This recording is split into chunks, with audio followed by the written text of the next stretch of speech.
day, everyone. Thank you for joining us once again here at Seafood and Brew for our weekly briefing.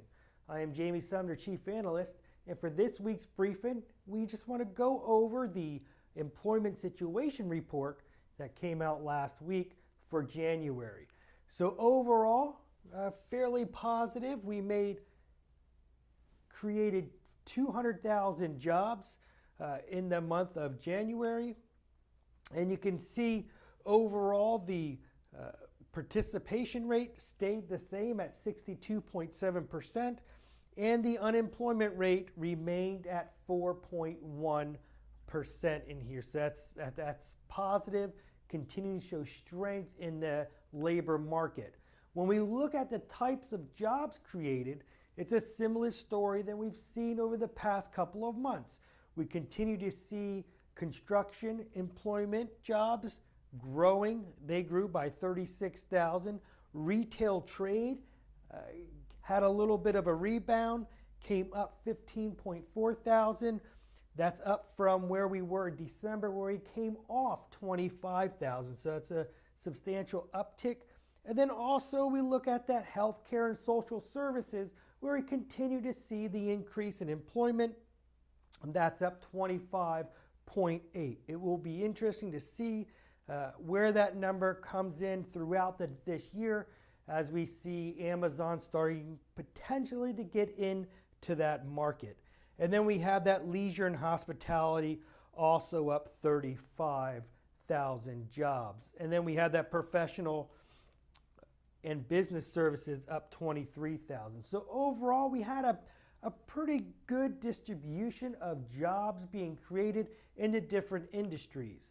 When we look at the wage inflation, we can see that the January average hourly earnings up to 26.74. That's up month over month by 34 percentage points here, 0.34%. And that is at the consensus of 0.3. Year over year, however, we're up that 2.89%. This is one of the largest we've seen so far, and the consensus was 2.6, so well above that consensus, showing the potential pressure on wages starting to boil in here. So that'll be interesting as we go through this month and we finish February. We see the numbers coming out, if we're going to continue to see this increase in the average hourly earnings. Also to note would be the average week worked hours.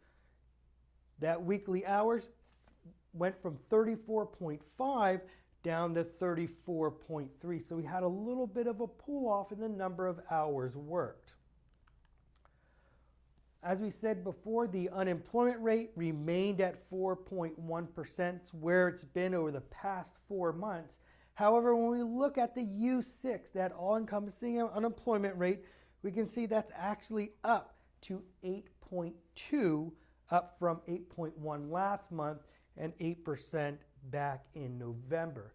The reason we have this kind of stepping up in that U6 is due to the people working part-time for economic reasons. We start to see that number creep up a little bit, and that is the result of seeing this number starting to pick up just a little bit. But nothing to be too concerned about. We anticipate to see that number starting to come back down.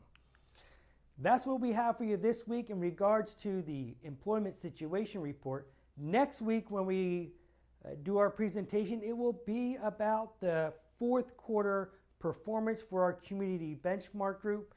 This will just show you how the fourth quarter kind of shook out, and we'll see some little bit maybe surprising news when we look at the earnings. And that's what we have for you this week. We hope to see you back here next week. Have a great week.